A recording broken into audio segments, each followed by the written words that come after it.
satu dari buku yang saya tunjukin di sini, di dalam buku rujukan, Anda pilih salah satu ya. Apa namanya, salah satu dari buku yang ada ini, yang paling representatif, yang enak dibaca, yang bisa menambah wawasan kalian sesuai dengan materi yang kita pelajari ya. Nah, ini nanti akan saya share ke kalian, bahan ini. Sekarang kita mulai masuk ke materi ya, karena seminggu yang lalu belum. Nah, kemarin seperti yang Ibu sampaikan ya, bahwa kita semua sudah melakukan yang namanya komunikasi ya. Baik komunikasi yang kita lakukan itu secara verbal maupun non-verbal ya. Tiap hari kita berkomunikasi dengan siapapun, dimanapun, dan kapanpun.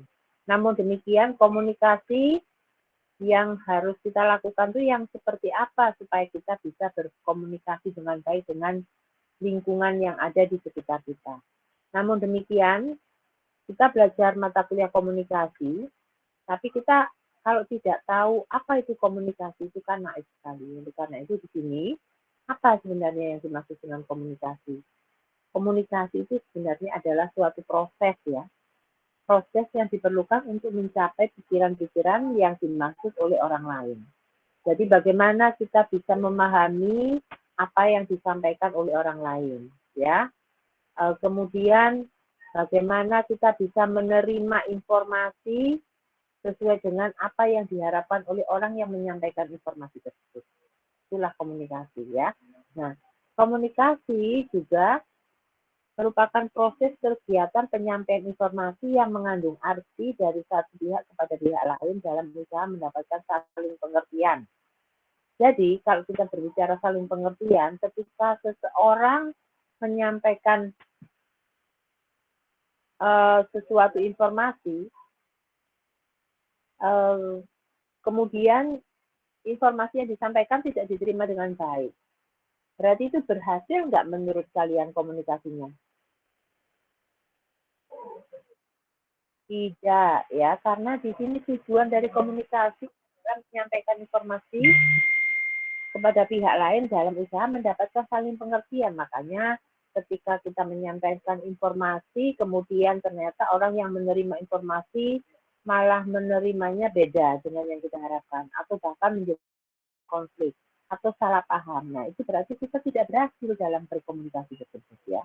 Atau barangkali mungkin apa yang kita sampaikan itu bahasanya kurang pas, sehingga orang lain tidak bisa menerima. Nah, kemudian yang ketiga, komunikasi adalah penyampaian informasi dari satu pihak kepada pihak lain untuk mencapai pikiran, gagasan, persepsi yang sama. Jadi tujuan kita di dalam berkomunikasi adalah harus ada persepsi yang sama, ya, pikiran, gagasan yang sama.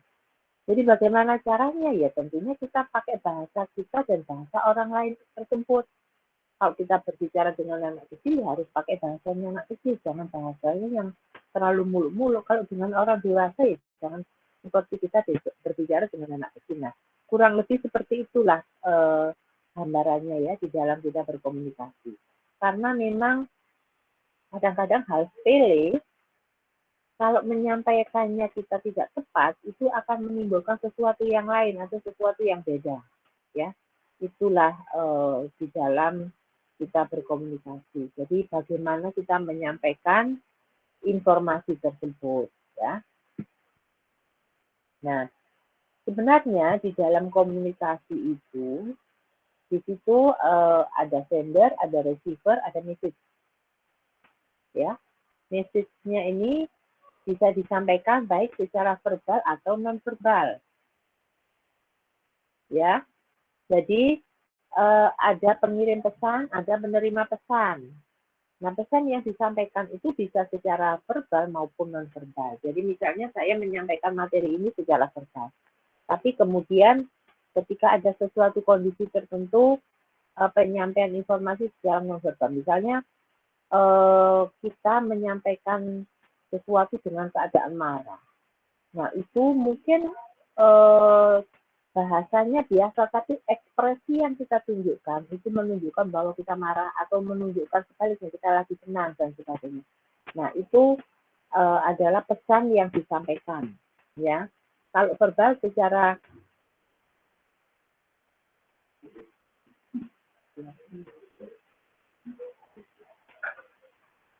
Nah, kemudian yang non-verbal itu kita senyum-senyum, kemudian atau kita melotot, atau kita dalam keadaan tegang gitu, kan bisa dilihat dari wajah atau ekspresi kita ya. Nah, oleh karena itu memang kadang-kadang bahasa verbal ini belum tentu menunjukkan yang sebenarnya, tapi non-verbal ini sebenarnya adalah lebih kelihatan nyatanya itu seperti apa gitu ya. Jadi misalnya kita lagi happy ya, itu tidak perlu, saya lagi senang nih, nggak perlu kita menyampaikan seperti itu. Tapi dengan ekspresi wajah kita, dengan kita senyum, kemudian dengan kita nampak bahagia, itu sudah menunjukkan bahwa kita dalam kondisi yang baik gitu. Nah, kemudian di situ ada persepsi yang sama. Sebenarnya prinsip dari komunikasi adalah bahwa ketika kita menyampaikan pesan tersebut, yang menerima pesan dengan yang mengirim pesan itu punya persepsi yang sama. Dengan persepsi yang sama tersebut, kemudian nanti ada feedback. Nah, dari feedback itulah yang nanti akan kelihatan ketika kita menyampaikan informasi tersebut diterima atau tidak. Contohnya, misalkan pada saat kita menyampaikan informasi, bahasa yang kita pilih pas, orang menerimanya dengan baik, persepsinya sama. Tapi ketika persepsinya beda, di feedback itu sudah kelihatan orang yang tadinya santai jadi tegang.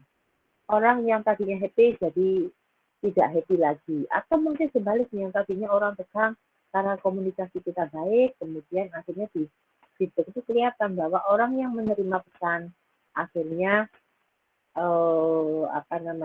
berubah ekspresinya. Nah, itulah jadi dinamika di dalam komunikasi itu seperti itu, ya. Nah, mungkin kalian pernah nggak menyampaikan pesan, kemudian orang yang menerima pesan itu akhirnya menimbulkan salah paham.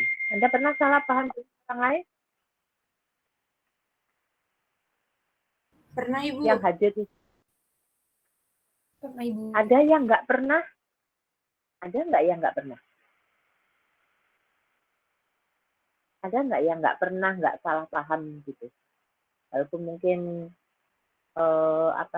sekali aja, mungkin semuanya pernah. Atau mungkin ada yang barangkali seumur sampai hari ini, ketika berkomunikasi dengan orang lain, entah orang tua, keluarga, teman, atau tetangga, dan sebagainya, salah paham. Pernah nggak? Ada yang nggak pernah. Kalau yang pernah pasti lebih banyak. Ada yang nggak pernah salah paham? Pasti pernah ya. Saya yakin ya. Karena kadang-kadang kita ngomongnya biasa-biasa aja, orang menerima lain. Apalagi mungkin kalian dengan orang tua. Orang tuanya punya maksud apa, kalian memahami, atau kalian menyampaikan pesan apa, orang tua menerimanya apa. Barangkali minimal dengan keluarga kita pasti pernah, ya. Nah, oleh karena itu kita harus mempelajari kata yang kira-kira menimbulkan kita jadi salah paham, ya. Nah, itulah yang harus dipahami oleh kita semua, ya. Ada pertanyaan sampai di sini? Silakan kalau ada. Belum ada, Bu. Barangkali mungkin punya pengalaman yang mau di-sharingkan gitu ya. Guru saya pernah. Oke, baik. Oke, nah inilah hasil dari komunikasi ya. Hasil dari komunikasi itu sebenarnya adalah pertukaran informasi ya, dari satu pihak kepada pihak lain, dan saling pengertian di antara mereka. Kalau Anda melihat gambar ini, apa yang ada di benak kalian? Ini orang lagi bercanda atau apa ini? Bertikai, Bu. Gambar yang bertikai. Kira karena apa itu? Kelahi. Kira-kira karena apa itu menurut kalian? Komunikasi baik, Bu. Karena mungkin komunikasinya tidak berjalan dengan baik, ya. Mungkin juga apa yang disampaikan itu tidak menimbulkan saling pengertian atau tidak membuat persepsi yang sama, atau mungkin bahasa yang disampaikan itu kurang pas. Contohnya begini, misalnya kalian sebagai mahasiswanya ibu, kemudian saya meminta tolong kalian dengan misalnya Anugrah, gitu ya. Anugrah ambilkan tas saya di ruangan itu ya. Dengan misalnya bahasanya begini. Waduh, saya ada butuh, HP saya ketinggalan di tas. Bisa nggak Anugrah ibu minta tolong mengambilkan HP ibu di ruangan ibu misalnya. Kira-kira Anugrah lebih respect yang mana dari bahasa yang pertama dan yang kedua?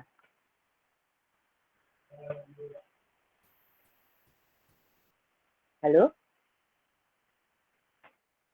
Yang kedua, kenapa? Kenapa? Yang pertama kenapa, yang kedua kenapa?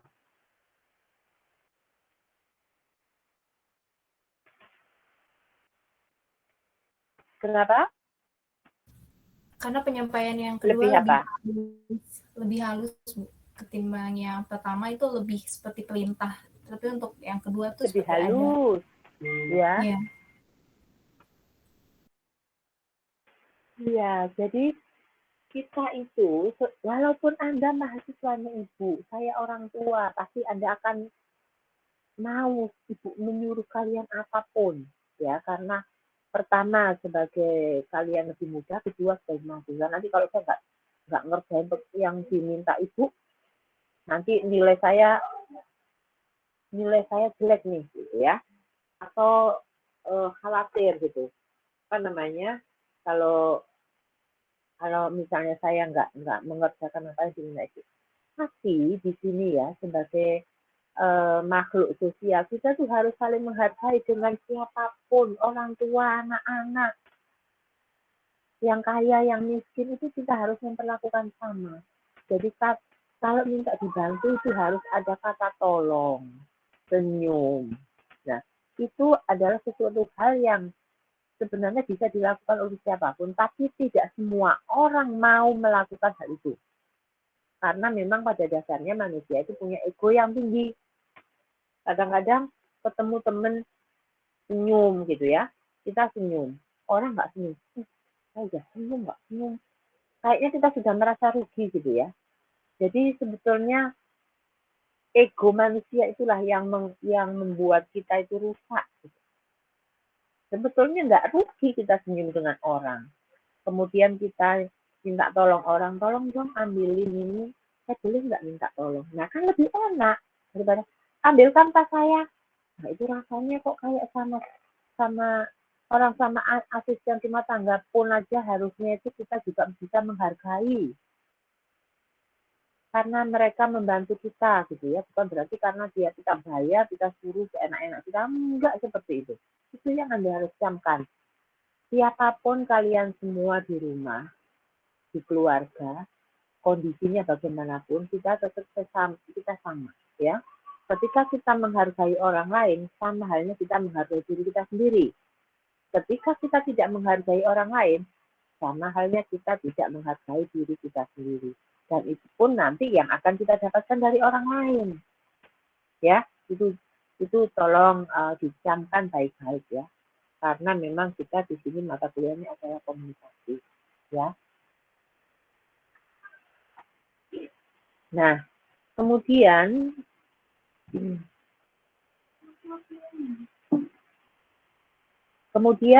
prinsip dasar dalam komunikasi. Karena kita sebagai makhluk sosial, komunikasi itu tidak mungkin bisa kita hindari. Itu sudah pasti. ya. Kita ketemu orang. Kita hidup di hutan pun kita juga tidak bisa menghindari komunikasi. Misalnya ketemu binatang pun, binatang itu dengan sesama habitatnya pun dia bahasanya dia gitu ya. Nah, oleh karena itu, karena komunikasi tidak mungkin bisa dihindari, kita harus melakukannya bagaimana bisa berkomunikasi dengan baik. Ya. Kemudian sebagian besar mau pulang. Assalamualaikum.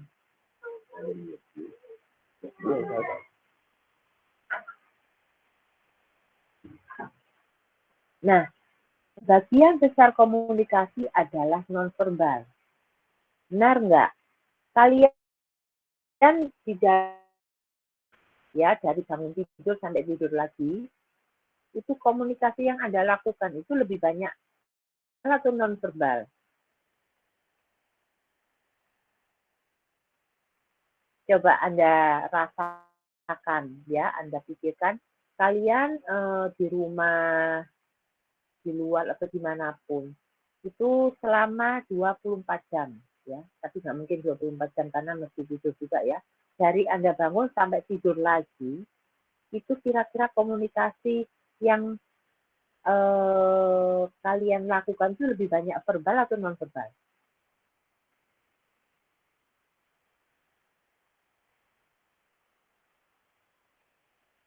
Halo? Halo? Dengar suara saya? Iya, Bu. Halo. Terdengar, Bu. Delay ya? Suara Ibu delay nggak? Delay Sempat nggak? putus-putus, Ibu. Putus-putus ya? Oke. Bentar, saya buka pintunya karena di dalam kamar sinyalnya suka ini wifi-nya ya. Oke. Jadi saya ulang lagi. Komunikasi yang kalian lakukan mulai bangun tidur sampai tidur mau tidur lagi itu lebih banyak verbal atau non verbal? Verbal, Bu. Verbal, yakin. Alasannya apa?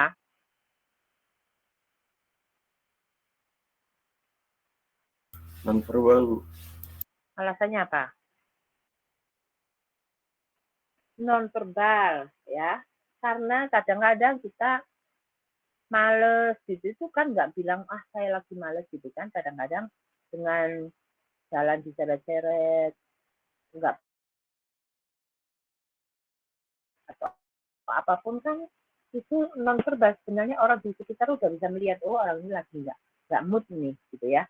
Jadi sebenarnya apa yang kita lakukan itu antara verbal dan non verbal itu memang sebagian lebih banyak non verbal ya, karena kita pulang kuliah habis panas-panas males-males masuk rumah, buka pintu assalamualaikum gitu ya, terus masuk kamar buka pintu, tutup pintu dengan keras. Nah itu kan nggak harus bilang kalau saya ini lagi marah, lagi males gitu kan ke orang tua, tapi dari situ kan sudah menunjukkan bahwa sebenarnya Anda itu lagi kondisi tidak baik gitu ya, tapi tidak perlu begitu masuk ngasih tahu ke orang tua bahwa lagi kondisi tidak baik kan gitu. Dengan bahasa tubuh, dengan ekspresi dan perilaku seperti itu sudah menunjukkan sebenarnya. Nah itulah makanya kenapa komunikasi nonverbal itu lebih besar dibandingkan komunikasi nonverbal itu besar daripada komunikasi verbal ya. Nah kemudian konteks mempengaruhi komunikasi. Jadi ketika kita menyampaikan seperti yang tadi dicontohkan, saya minta tolong ke Anugrah. Anugrah ambilkan tas ibu atau Anugrah ambilkan HP ibu di ruangan. Dengan Anugrah, maaf ibu tadi HP ketinggalan, ibu mau menghubungi siapa dan sebagainya, kita tolong diambilkan di ruangan ibu. Kan lebih enak yang kedua, ada kata tolong, kemudian ada alasan kenapa HP-nya ketinggalan, banyak langsung minta diambilkan gitu ya. Nah itu konteks ya, mempengaruhi hasil ya. Nanti mungkin Anugrah akan melakukan apa yang diminta, tapi dalam hatinya ngegrundel, ibu nyuruh-nyuruh emangnya kayaknya apaan gitu kan pikirannya. Jadi nanti mungkin berikutnya akhirnya timbul rasa males sama Bu Titi suka nyuruh-nyuruh seenaknya gitu ya.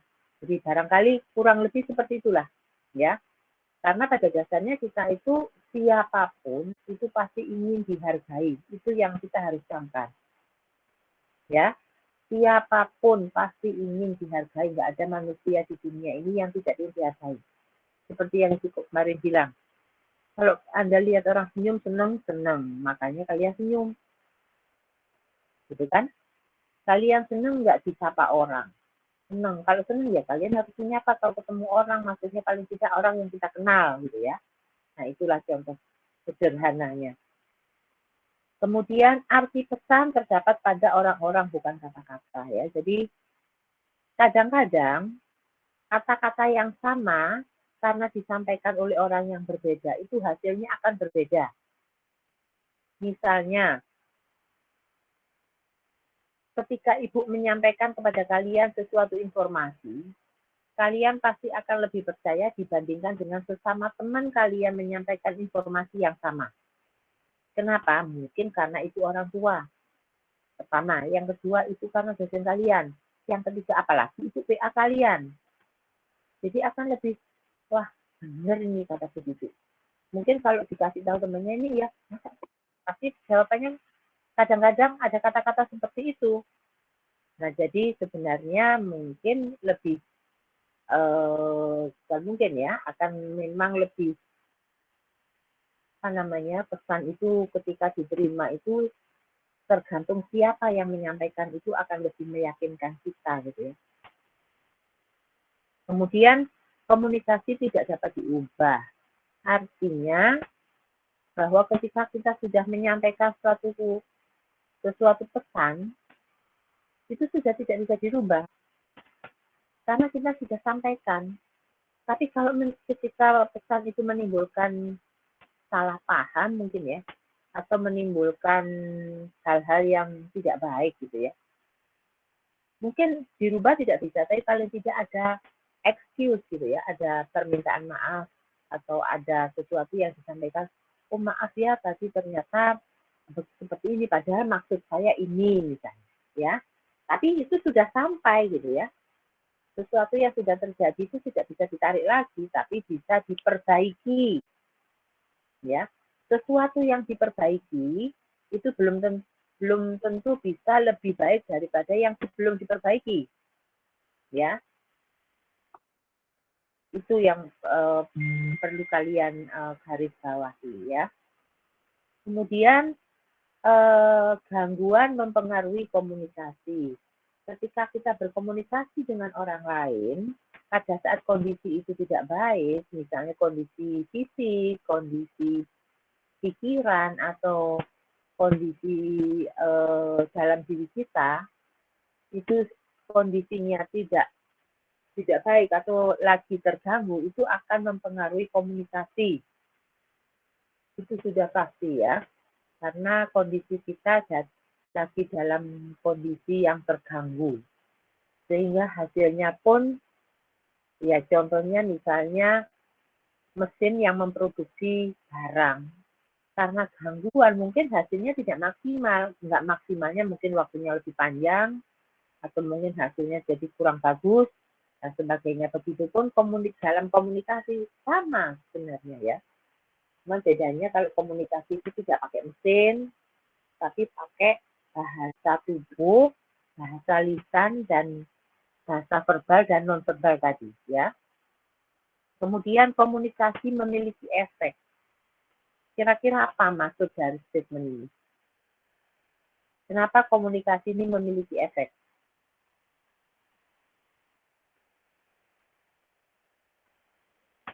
Ada yang bisa membantu menjawab?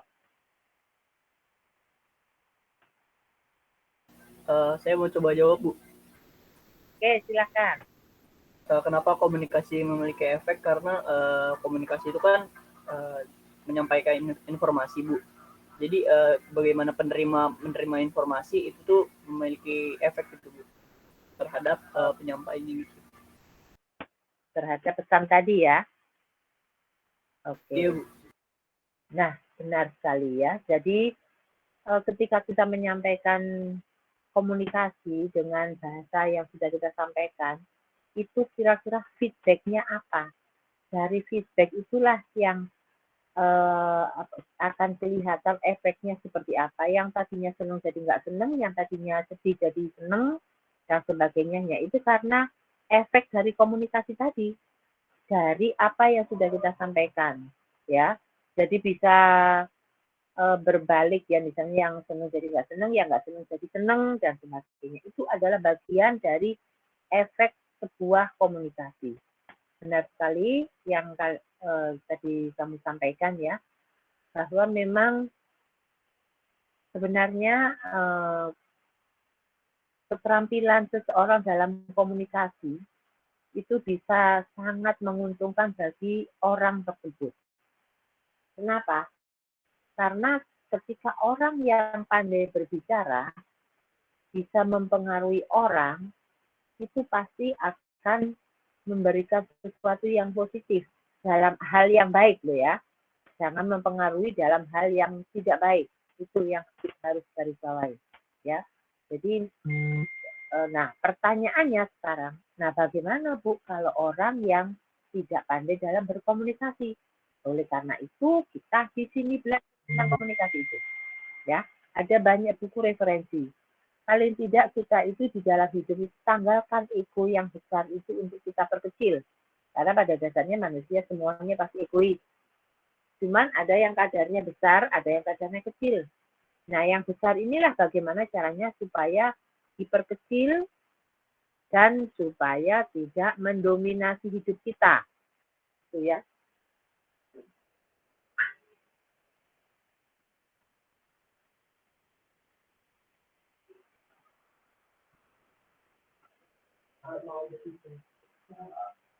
Ya.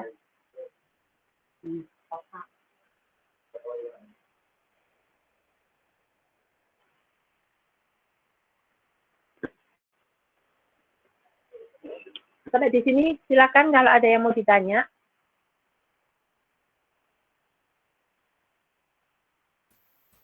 Saya Silakan izin kalau bertanya, ada. Oke, silakan. terkait nonverbal yang tadi telah disebutkan, berarti kan Bu, gestur tubuh termasuk nonverbal. Nah, tetapi bagaimana terkait yang dari sisi psikologis, misalkan saat orang sedang berkomunikasi, terkadang ada gestur tubuh nonverbal seperti contohnya saat komunikasi memegang leher itu tandanya sedang berbohong. Nah, itu dari segi komunikasi apakah ada ilmu tersebut dan bisa disebutkan itu komunikasi, Bu? Gimana? Yang terakhir tadi agak putus-putus. Yang terkait kalau nonverbal kan gestur tubuh, Bu. Yang terkait kalau misalkan saat kita sedang penyampaian sesuatu, orang tersebut memegang leher, contohnya. Dari sisi psikologis kan itu berarti katanya tuh sedang berbohong. Apakah itu bisa disebutkan sebagai bentuk komunikasi juga, Bu? Arti dari gestur tubuh tersebut? Betul. Jadi sebenarnya nanti itu ada ya kelanjutan dari komunikasi itu, bahwa bahasa komunikasi nonverbal itu misalnya kita itu menggaruk-garuk kepala, kemudian mata kita itu melihat-lihat sesuatu yang nggak jelas, atau mungkin hanya ada beberapa bahasa tubuh yang menunjukkan itu merupakan komunikasi nonverbal. Jadi termasuk kalau pas lagi yang seperti yang kamu bilang tadi memegang-megang leher itu artinya dia berbohong gitu ya. Jadi sebenarnya memang ada bahasa tubuh yang menunjukkan bahwa itu adalah dari komunikasi nonverbal, artinya apa itu memang ada ya. Jadi makanya kenapa yang tadi di poin yang 2 sebagian besar komunikasi adalah nonverbal ya. Kenapa? Karena apapun yang kita lakukan, jadi kalau kita lagi berpikir keras, garuk-garuk kepala atau bingung gitu ya, atau mungkin kita menaruh tangan di dagu, atau kita melihat-lihat sesuatu yang tidak jelas, atau menyondongkan badan ke belakang, menyondongkan badan ke depan dan sebagainya, itu sebetulnya memiliki makna sebenarnya ya. Makanya ya contohnya ketika muka kita tegang, itu pasti kita lagi memikirkan Kamu sesuatu berbohong, aku yang belum bisa kita puntur. bicarakan, gitu kan, tegang dan sebagainya. Nah itu kan kita tidak mesti harus bilang saya ini lagi bingung kan gitu ya, dengan muka seperti itu. Nah mungkin orang di sekitarnya harus bisa membaca bahasa tubuh seperti itu. Wah ini jangan diganggu dulu deh, kita harus toleransi gitu ya, kira-kira mungkin lagi banyak pikiran dan sebagainya. Kalau saya misalnya ada mungkin anggota keluarga saya misalnya yang lagi suasana hatinya nggak bagus, saya diemin dulu. Karena nanti kalau kita komunikasi, ngapain sih? Jadi orang lagi tegang, lagi stres, ditanya, ngapain sih lu gitu? Nah, ini malah jadi salah paham gitu ya. Jadi, nah itu salah satu bagian dari bagaimana kita menyikapi sesuatu yang ada di sekitar kita, ya. Mungkin itu jawabannya. Ada lagi yang mau tanya? Baik, Bu. Terima kasih, Bu. Oke, sama-sama sayang. Ada lagi yang mau tanya? Silakan. Karena di sini kita memang bertukar informasi, kemudian bahwa memang kita di dalam kehidupan sehari-hari itu banyak hal yang kita hadapi dan kadang-kadang memang di luar kemampuan kita untuk menghadapi itu semua, ya. Jadi di sini sebenarnya komunikasi itu lebih banyak kita belajar tentang kehidupan kita di hari-hari ya. Nah, di sini ada 6 dasar di dalam komunikasi ya. Jadi yang pertama adalah segala hal yang kita lakukan adalah komunikasi. Kenapa dikatakan bahwa segala hal yang kita lakukan adalah komunikasi? Kita setiap orang ya, dari kita semua, Anda, saya, dan orang-orang di sekitar kita, itu apapun yang kita lakukan itu adalah bagian dari bentuk komunikasi. Contohnya misalnya, kita berpakaian rapi, itu juga menunjukkan komunikasi bahwa kita sudah siap untuk berkomunikasi dengan orang lain, berhadapan dengan orang lain. Atau mungkin kita berpakaian sembarangan, mungkin kita lagi males-malesan. Misalnya rambut kita ikat dengan gaya kita berpakaian itu pun siapa kita sebenarnya. Nah, kemudian cara jalan orang, ya. Jadi jalan kita misalnya diseret-seret, ada orang yang jalannya kan bisa pakai sepatu-sepatunya diseret-seret, ada yang enggak, ada yang jalannya itu cepat, ada yang pelan.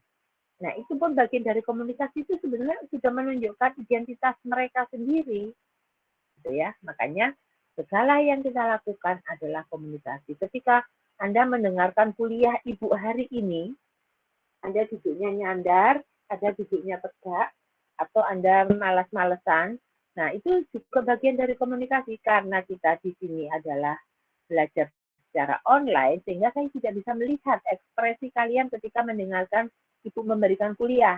Tapi ketika kita kuliahnya secara offline, saya bisa melihat, oh si A ini lagi nggak mood. Kadang-kadang saya lagi ngajar, ada tuh masih kayak sering bengong, ada yang duduknya nyadar, ada yang, nah biasanya kalau saya sudah ngomong itu akhirnya duduknya tegak semua, gitu ya. Nah, padahal itu sebenarnya sudah bagian dari komunikasi, ya. Kemudian misalnya yang Muslim pakai kerudung, ada yang kerudungnya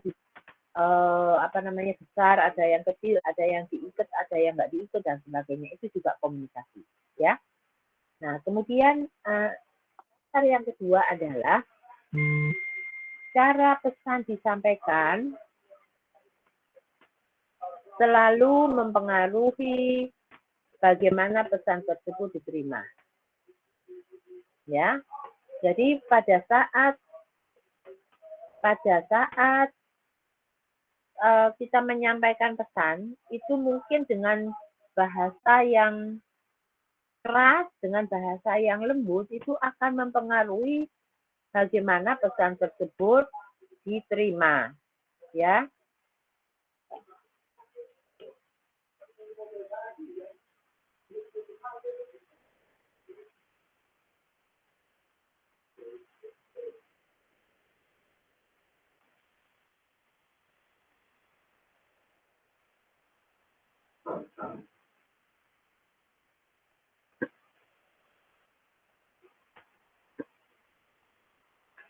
Jadi bagaimana kita menyampaikan pesan itu misalnya dengan suara keras, suara pelan itu akan mempengaruhi terhadap yang menerima pesan.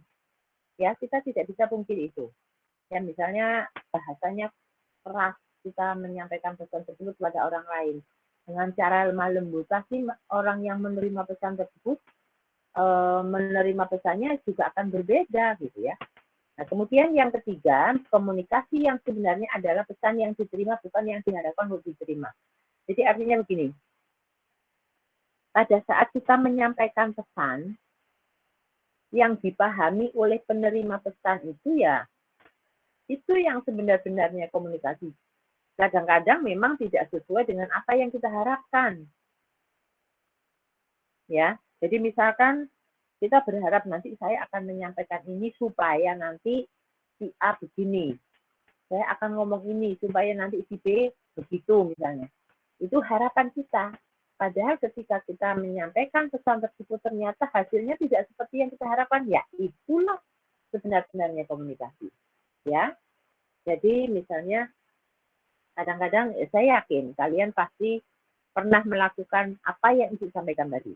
Misalnya mungkin seumur kalian ini sudah punya pacar semua mungkin ya. Kemudian lagi berantem. Terus kemudian berpikir, waduh bagaimana ini supaya keadaan bisa baik lagi. Ya nanti saya akan ketemu dia, akan ngomong begini. Supaya nanti dia bisa memaafkan saya misalnya. Kemudian ternyata setelah kita sampaikan, bukan hal yang kita harapkan yang kita terima, tetapi malah ada sesuatu hal lain yang diterima oleh pihak penerima pesan, yaitu yang sebenarnya komunikasi, ya. Jadi bukan yang diharapkan untuk diterima. Jadi itu yang harus kita pahami. Kenapa? Karena kadang-kadang kita terlalu berharap lebih. Nanti saya akan ngomong begini supaya begitu, gitu ya. Nah, contohnya misalnya seorang Presiden Jokowi menyampaikan sesuatu kepada masyarakat tentang misalnya tentang kondisi pandemi. Nah, itu yang menerima pun macam-macam. Masyarakat Indonesia ini ada 250 juta manusia yang punya pikiran yang berbeda-beda. Jadi ada yang menerimanya baik, ada yang enggak, ada yang menimbulkan kontroversi dan sebagainya. Nah, itulah sebenarnya pesan ya. Karena memang yang harus kita pahami bahwa seperti yang Ibu kemarin sampaikan bahwa kalian di sini ada 30 orang. Dari latar belakang keluarga itu beda. Sosial ekonomi, kemudian pendidikan dan sebagainya. Itu berbeda. Itu yang menimbulkan yang menyebabkan kita seperti ini. Ya. Nah, itulah kenyataan yang. Kemudian yang ketiga, yang keempat, cara kita memulai pesan seringkali menentukan hasil. Ya. Jadi kadang-kadang awal pembicaraan, awal kita memulai itu akan sangat mempengaruhi hasil. Jadi kalau diawali dengan sesuatu yang bagus, insya Allah hasilnya pun akan bagus. Tapi kalau diawali dengan sesuatu yang nggak bagus, nah itu ya mungkin nggak bagusnya ini dalam sisi mungkin caranya atau bahasa yang kita pilih. Nah itu yang mungkin bisa menentukan hasil akhir dari sebuah komunikasi ya. Kemudian komunikasi merupakan jalan dua arah ya.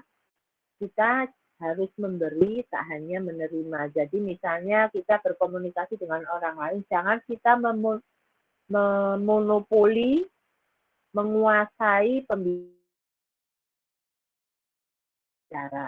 ya. Saya tuh sering melihat ya, melihat dan mengamati lingkungan. Biasanya orang yang punya intelektual yang tinggi itu akan selalu lebih banyak mendengarkan orang lain berbicara, tapi bukan untuk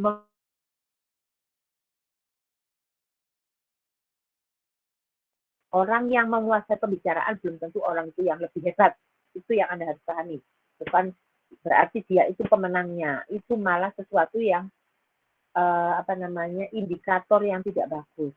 Tapi kalau kita berbicara saling menghormati, satunya berbicara, yang lain mendengar, yang lain berbicara, kita mendengar. Nah, itu yang seharusnya. Jadi mulai dari sekarang coba Anda introspeksi diri.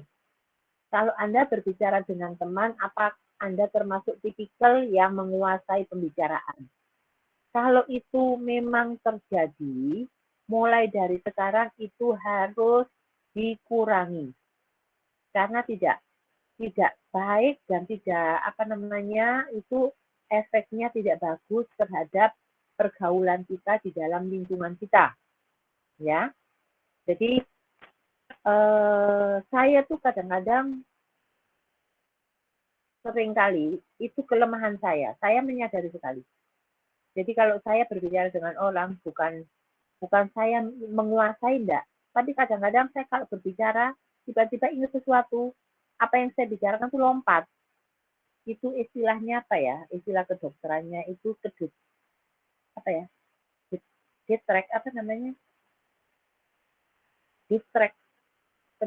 atau apa ya istilahnya itu ya. Jadi begitu lagi berbicara ingat sesuatu yang lain, kemudian akhirnya lompat situ, ya. Nah itu sesuatu yang tidak baik sebenarnya. Jadi lagi serius-serius kemudian ingat sesuatu gitu ya, terus oh iya saya kemarin. Nah jadi itu yang sering saya alami. Tapi kalau menguasai mungkin sepertinya tidak ya. Saya usahakan untuk tidak. Karena saya sangat respect orang yang biasanya yang punya intelektual yang tinggi, berpendidikan tinggi itu tidak cenderung untuk menguasai. Ya memang tidak 100%. Ada juga yang pendidikannya tinggi tapi menguasai pembicaraan. Tapi biasanya kalau orang yang berpendidikan tinggi, intelektualnya tinggi itu biasanya lebih senang mendengarkan, ya. Kemudian komunikasi adalah tarian. Di situ ada gambar orang sedang menari, laki-laki dan perempuan. Nah, ini kok saya nggak paham. Menurut kalian apa? Kenapa komunikasi itu disebut tarian? Ada yang bisa menjawab? Atau membantu menjawab? Kenapa komunikasi itu disebut tarian?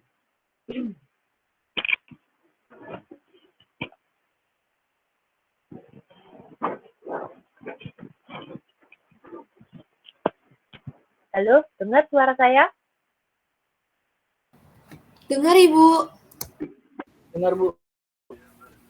Jadi apa? Kenapa komunikasi disebut tarian?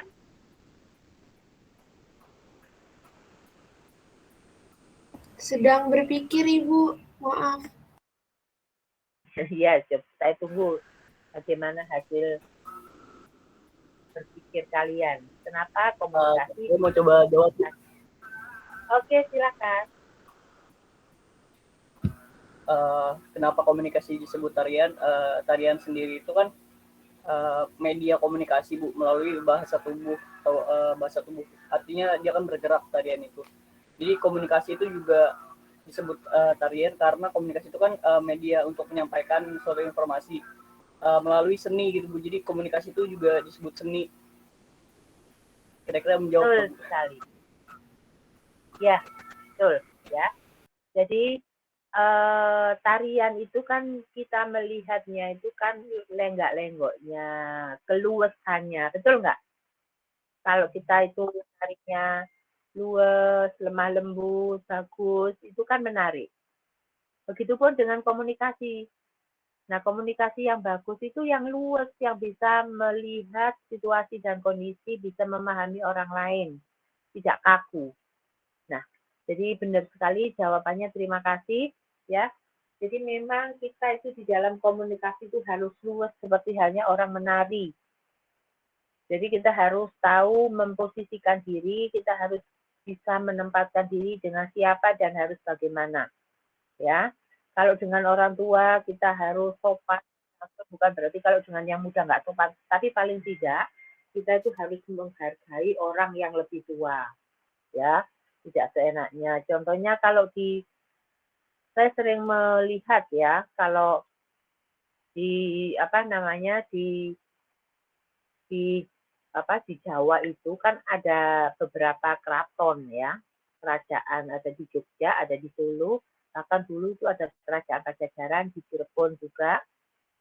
Nah, biasanya itu kecenderungan bahwa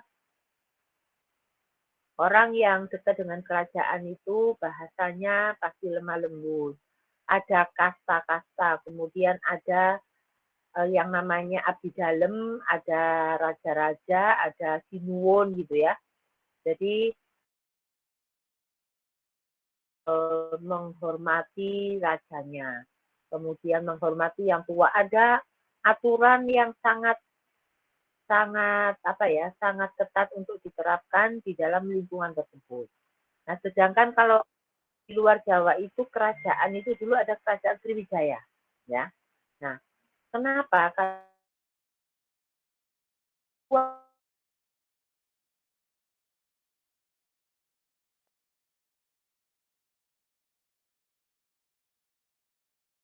itu sangat ini sekali ya, maksudnya itu kadang-kadang kalau melihat anak ini kok nggak sopan ya, ada orang tua di bawah, duduknya di atas gitu ya. Nah itu kadang-kadang sering kita lihat ya, apalagi di Jawa Tengah itu sangat kental sekali seperti itu ya. Nah jadi hal-hal seperti itu memang satu dengan yang lain tidak bisa disamakan. Tapi saya tidak bisa menuntut orang yang berasal dari daerah lain yang mungkin perilakunya berbeda. Karena mungkin lingkungannya tidak membentuknya seperti itu. Nah, itulah yang mesti kita bisa pahami. Jangan menyamaratakan, ya, mengeneralisasikan, ya.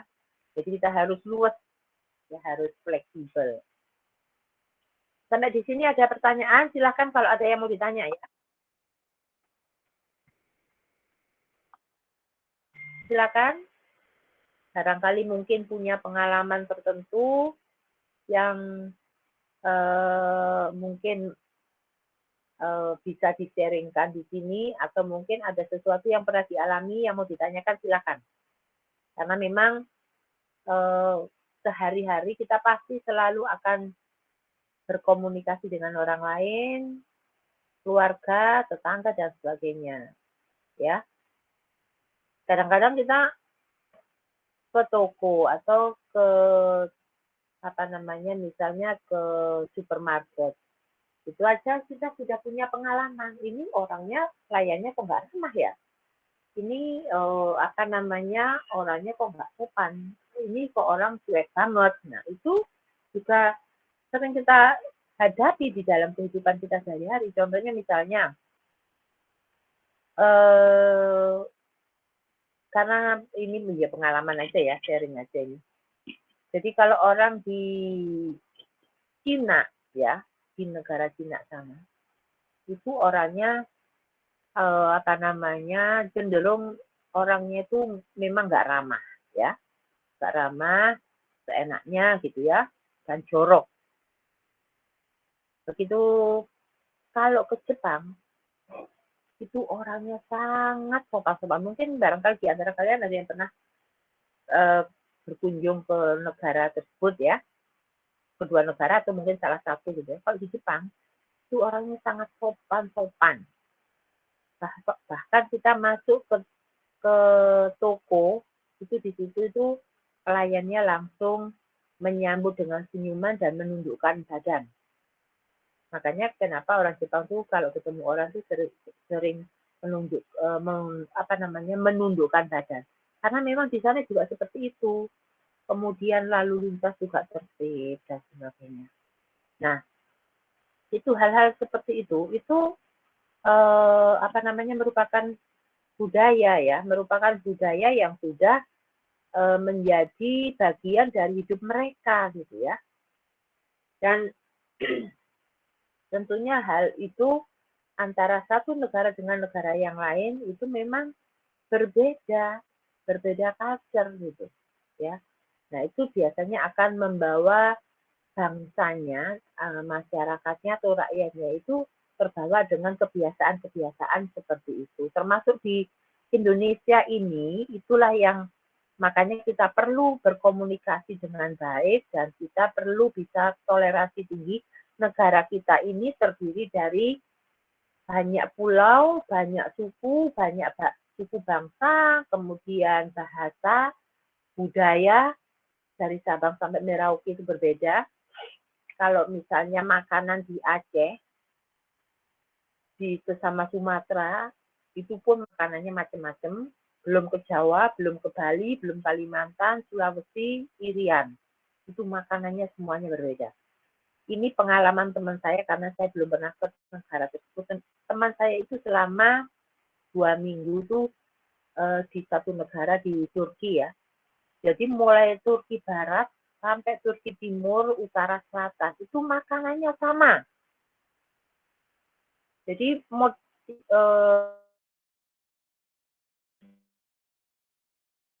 negara-negara lain juga seperti itu. Jadi makanan seperti yang ada di Indonesia, junk food gitu ya. Tapi kalau makanan tradisional di Indonesia itu banyak sekali. Nah, itu adalah merupakan satu kekayaan. Sekaligus itu akan bisa menimbulkan sesuatu masalah ketika kita tidak bisa bertoleransi yang tinggi ya. Itu contohnya.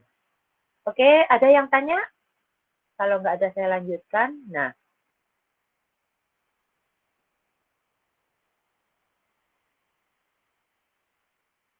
sebenarnya apa sih inti dari komunikasi itu? Inti dari komunikasi itu adalah persepsi. Ya. Apa sih persepsi? Kan kita sering, ini kita beda persepsi nih gitu ya. Persepsi adalah proses internal yang memungkinkan kita memilih, mengorganisasikan, dan menafsirkan rangsangan dari lingkungan kita dan proses tersebut mempengaruhi perilaku kita. Jadi misalnya kita ketemu orang, kita berbicara dengan orang tersebut. Kemudian kita ngobrol, akhirnya kita punya persepsi. Oh, orang ini kayaknya begini nih. Oh, orang ini sombong sekali. Oh, orang ini baik hati. Oh, orang ini sangat sopan dan sebagainya. Kemudian apa yang disampaikan, oh, penafsiran saya dari apa yang disampaikan itu maksudnya adalah ini. Nah, itulah persepsi, ya.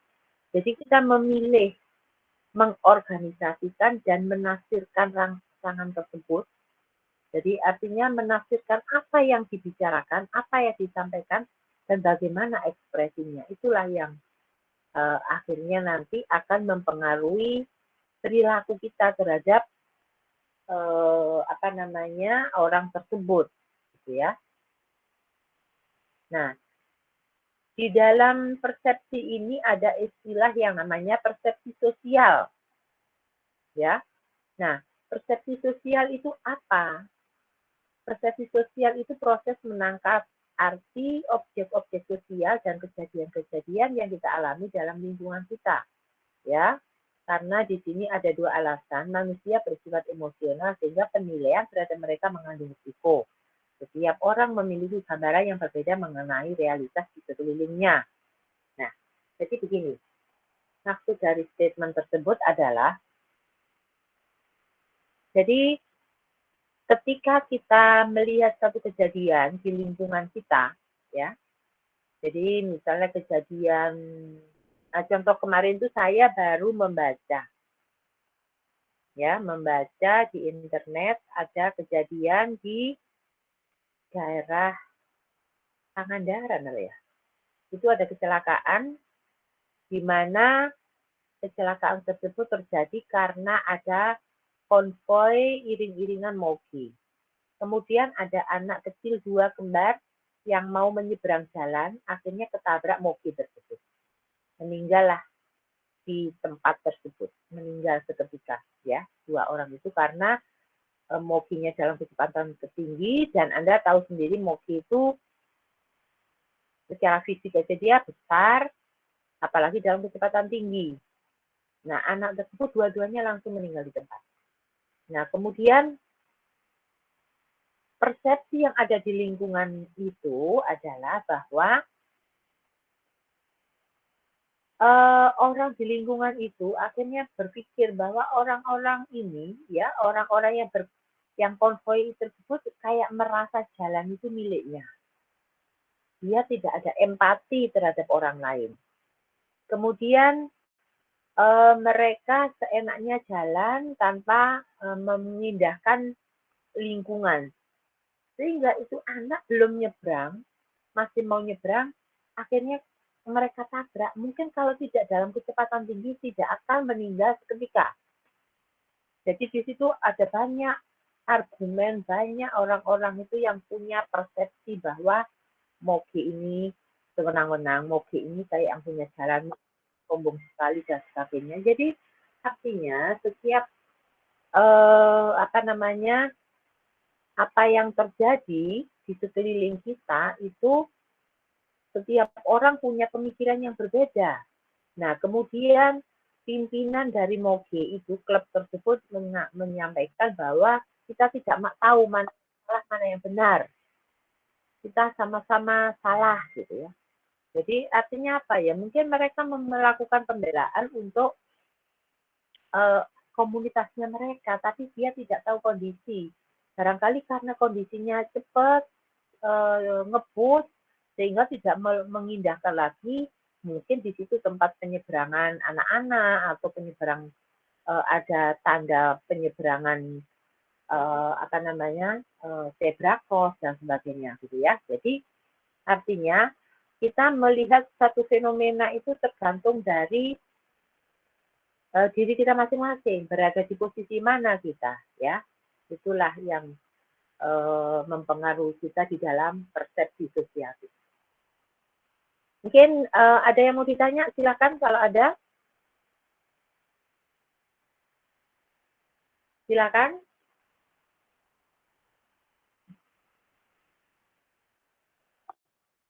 Suara saya masih kedengaran dengan baik kan? Masih, Bu. Atau masih terputus-putus? Terdengar, Bu. Oke, baik. Nah, jadi tentunya di sini saya sangat berharap ya bahwa seperti yang di awal itu sampaikan, untuk nilai itu bagi saya nggak ada masalah untuk memberikan nilai berapapun ya. Tapi yang paling penting bagaimana kita bisa menerapkan apa yang kita pelajari ini ya. Memang dalam kehidupan kita sehari-hari kita itu tidak lepas dari yang namanya hubungan sosial dengan sesama. Kemudian juga kita harus banyak-banyak melihat kondisi di sekitar kita. Kemudian kita juga harus banyak belajar untuk bertoleransi dan menanggalkan ego. Kalau kita menginginkan apa terhadap orang lain, itulah yang kita harus lakukan lebih dulu. Ya, jadi kalau misalnya, melihat orang ini nggak mau nyapa orang, ini sombong banget, ya Anda jangan lakukan itu. Ya. Kemudian kalau misalkan Anda nggak suka dengan orang yang sombong, Anda jangan sombong. Ya. Nah, karena dimanapun dan bagaimanapun, orang sombong itu tidak akan pernah orang lain. Tapi manusia itu cenderung ke situ. Contohnya misalnya, wah saya ini merasa saya paling pintar. Saya merasa saya paling baik. Saya merasa orang baik. Saya merasa orang pintar. Saya merasa orang kaya. Padahal sebenarnya di tempat lain juga banyak orang kaya. Jadi tidak ada yang bisa kita sombongkan sebenarnya. Ya, jadi memang manusia itu kecenderungan untuk selalu ingin lebih di antara yang lain itu selalu ada bahwa dia cuma bisa gitu, saya kan bisa ini. Dia cuma punya itu, saya punya ini. Nah, itu memang kecenderungan dari sifat manusia. Nah, oleh karena itu, sifat-sifat seperti itu, walaupun tetap ada pada diri kita sebagai manusia, paling tidak mendominasi. Paling tidak itu kalau itu besar dikecilkan. Ya, kalau tadinya rasa toleransi kita itu kecil, kita besarkan. Kalau rasa sombong itu tadinya besar, dikurangi. Kemudian kalau misalnya kita egois, ya mulai dari sekarang dikurangi. Ya, nah itu bagian dari kunci sukses kita di dalam kehidupan. Ya, kadang-kadang orang pintar itu belum tentu bisa lebih berhasil daripada orang yang nggak pintar. Contohnya misalnya kita tuh sering ya sesama dosen ngobrol ya. Biasanya mahasiswa yang pintar itu pekerjaannya jadi dosen. Gitu. Walaupun saya bukan termasuk orang pintar ya, saya mengakui itu ya. Dan mungkin karena rezeki saya sebagai pengajar ya, saya nggak pintar. Ya, mungkin lebih pintar kalian. Kenapa? Karena biasanya orang yang IP-nya bagus, nilainya tinggi, itu pinginnya jadi dosen supaya dia bisa mentransfer ilmunya. Dia punya idealisme yang tinggi. Kalau yang biasa-biasa, biasanya jadi pengusaha. Karena kadang-kadang dia itu kalau melamar-lamar pekerjaan, pasti sudah tergeser dengan yang nilainya bagus. Jadi pengusaha. Terus yang nggak pinter jadi apa? Jadi politikus katanya gitu ya. Jadi biasanya yang nggak pinter itu bukan yang nggak pinter, yang nilainya nggak bagus. Maaf ya. Bukan nggak pinter, maksudnya yang nilainya kurang bagus biasanya jadi politikus. Karena biasanya dia alasan maunya enak-enak gitu ya. Kemudian dia pandai berargumentasi. Itu obrolan kita ya. Tapi memang ada beberapa yang benar, tapi nggak semuanya benar. Ya itu harus dilakukan kajian dan penelitian lebih dulu itu supaya bisa membuktikan dengan apa statement yang disampaikan oleh banyak orang gitu ya. Karena memang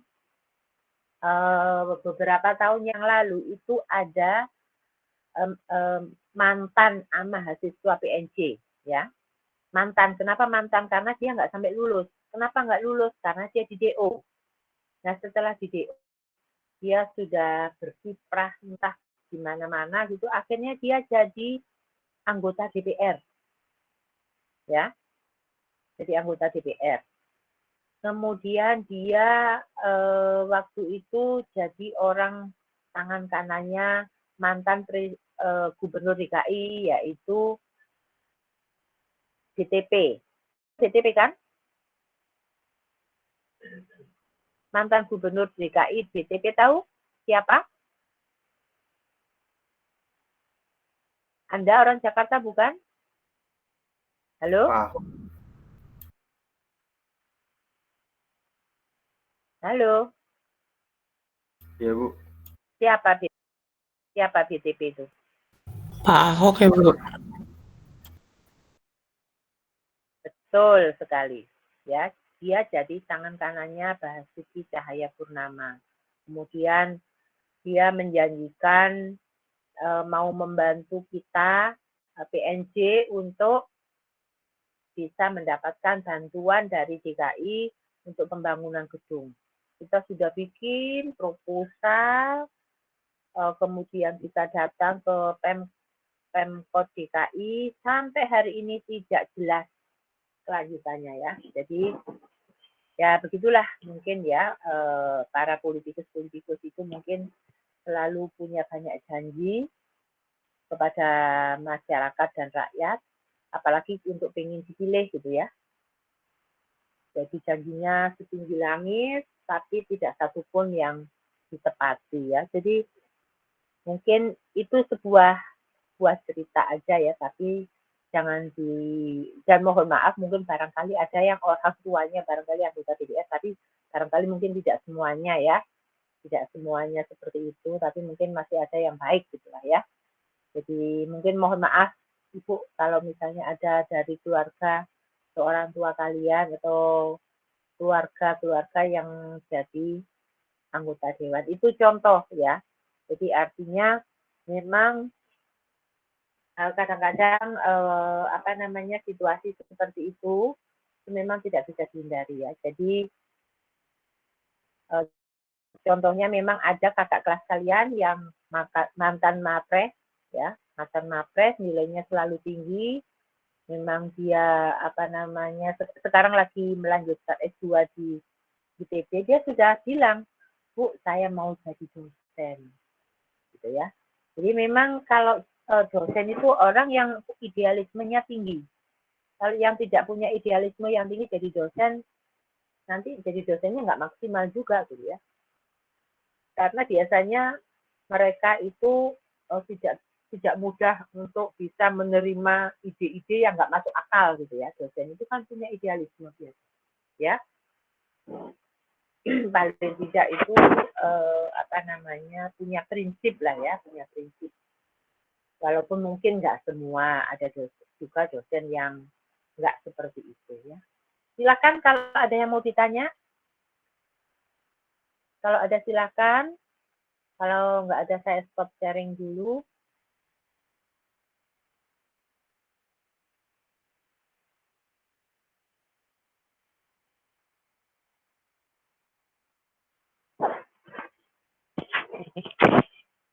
Silakan. Silakan dibuka kameranya. Ini kebuka semua atau nutup memang?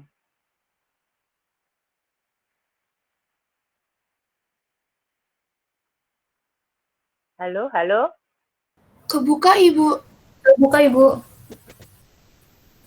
Oh, berarti sinyal saya yang ini. Soalnya semuanya nutup kecuali Ibu sama Anugerah aja yang dua yang buka. Oke, baik. Nah, jadi kurang lebih seperti itu ya, bahwa saya lebih menginginkan kalian untuk bisa aplikatif karena kita pendidikan vokasi. Jadi yang sering jadi kendala ya kalian itu khususnya mahasiswa politeknik itu keterampilannya tinggi, tapi kadang-kadang di dalam bernegosiasi, di dalam ini itu yang yang misalnya sebetulnya untuk presentasi kalian itu bagus-bagus, selalu bagus-bagus ya. Saya mengakui itu, jadi karena memang mata kuliah kita itu kadang-kadang banyak yang meminta kita untuk presentasi mata kuliah gitu ya. Nah sebenarnya pengalaman itu banyak sudah didapat dari kita kuliah. Tapi ketika lulus, Anda itu harus punya rasa percaya diri yang tinggi dibandingkan perguruan tinggi lain. Kalian tuh lebih, ya. Jadi itu yang ingin saya harapkan sehingga kalian sudah mulai belajar berkomunikasi, banyak membaca buku tentang komunikasi supaya nanti kalian bisa berhasil. Itu yang saya harapkan ya. Oke, silakan kalau ada yang mau ditanya.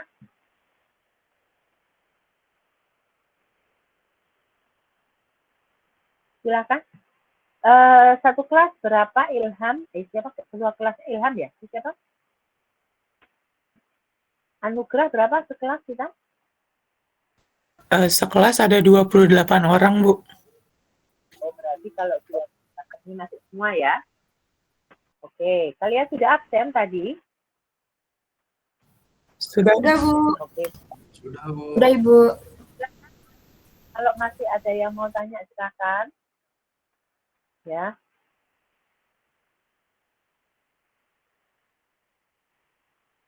Oke, kalau sudah nggak ada yang mau tanya, saya akhiri dulu.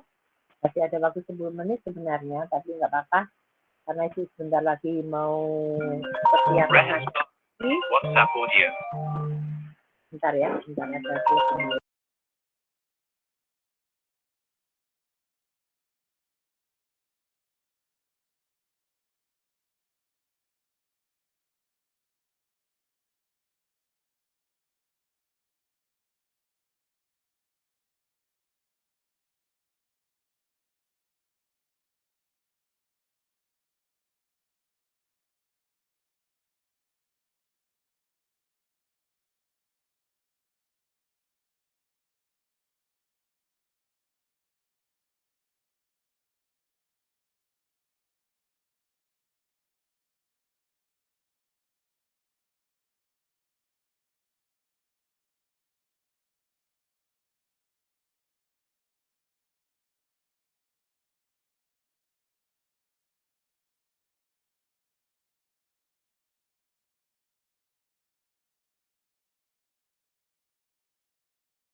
Maaf ya, terganggu sebentar.